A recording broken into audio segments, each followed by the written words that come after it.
This is potato galette. This is a really elementary recipe. Everybody should be able to know how to make this properly. You begin with an ordinary potato. It's not too starchy, but not too waxy. You want something that's kind of in between the two states, ideally as the potato. I'm going to use a mandolin. I'm using this nice one that has a ceramic blade that has presets on the back of it for the thickness. You can use any mandolin. I'm using 1.3 millimeters. 3, 4, 5, 6, 7. Now, one of the most ridiculous things that you see in cookbooks often is that they will now tell you to wash these off, wash them off and dry them. And then in your butter, in your liquid butter, they want you to add cornstarch.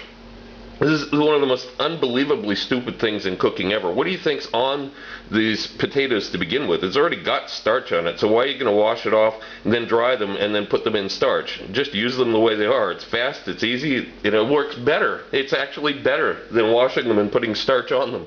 We have our potato slices lined up. You want to kind of look at these as you're working with them in case there's any irregularities in the thickness of the cutting. This one's got a thin edge on it. This is going to cause a problem when you're actually cooking it because what will happen is this will start to burn. So we're not going to use that. We're going to make sure that you get ones that are very evenly cut. You're going to dip it in the butter and then begin laying them in the pan. I'm just using a Teflon pan here. In a restaurant we have a large griddle, so you can make a lot of these at one time, but at home you're probably not making more than one or two, so just use a Teflon pan. And this pan is not hot at all, it's just room temperature right now. We're going to get all the potatoes in before we begin heating the pan, and just line them up and begin making the circle. And when you get to the last one in the circle, you just have to lift it up and tuck it underneath. And then you kind of manipulate it around a little bit, try to even out the circle, make sure that the potatoes are all arranged evenly spaced. Now you can stop right here, but if you're making this as a garnish for something, you want to probably have some more height in the middle to kind of make it into a little bowl. So you take a few slices that are half cuts like this and lay them into the middle. And also make sure that when you do this, you keep a hole in the center here. Do not plug the hole because steam is going to come up out of there. If you plug the hole, it will cause uneven cooking. And again, you just tuck this underneath to make it even. And I'm leaving that hole there. Now we're going to begin heating it on a medium heat until we begin to see the bubbles in the butter start to form. Okay, we're just starting to see some sizzling here, and I'm going to turn the heat way down to 2 on a scale of 1 to 10. This is on a 2. The biggest mistake you can make on this is to try to cook it in a hurry.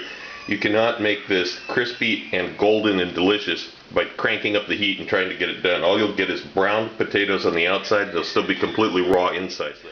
This is the time that the potatoes are getting soft and they're getting closer to the bottom of the pan so that they will make contact with the pan as they wilt. It's been exactly 10 minutes and I'm going to remove this lid now and I'm going to let it cook for another 10 minutes with it on the exact same heat. Now you have to learn to know your own stove and exactly how hot it is. I've worked out on this stove that at a setting of about 2.5, it takes exactly 10 minutes to cook. On yours, you may discover it needs 9 minutes, 11 minutes.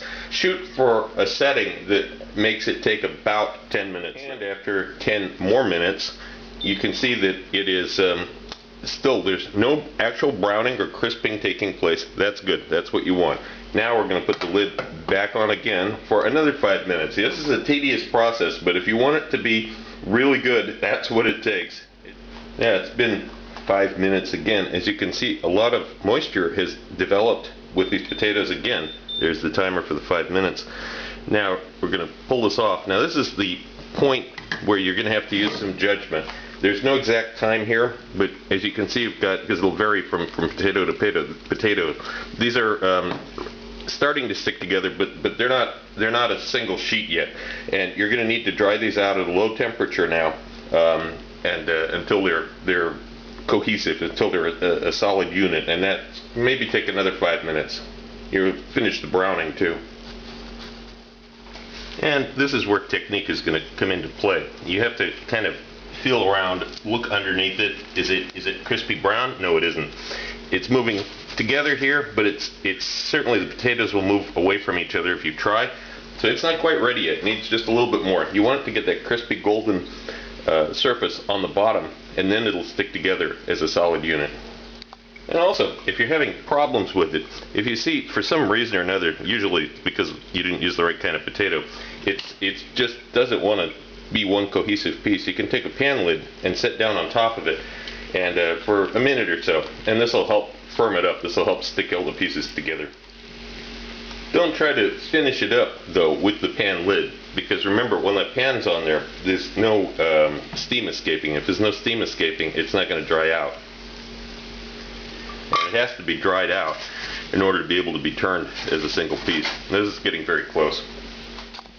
And finally, when you see browning starting to take place on the top side here and around the center, you can see that this is very, very close. Now, depending on how brave you are, you can either try to lift this up and slide a spatula under this, or you can take a plate and invert it and then turn the whole pan upside down onto the plate. But either way, the point at this point is you need to turn this over.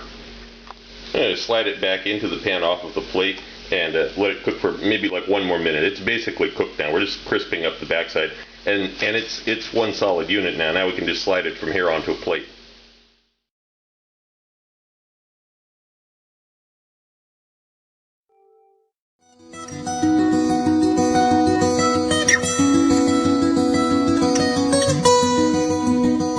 Also look for my cocktail book, Cocktails of the South Pacific and Beyond, Advanced Mixology, available through Amazon online.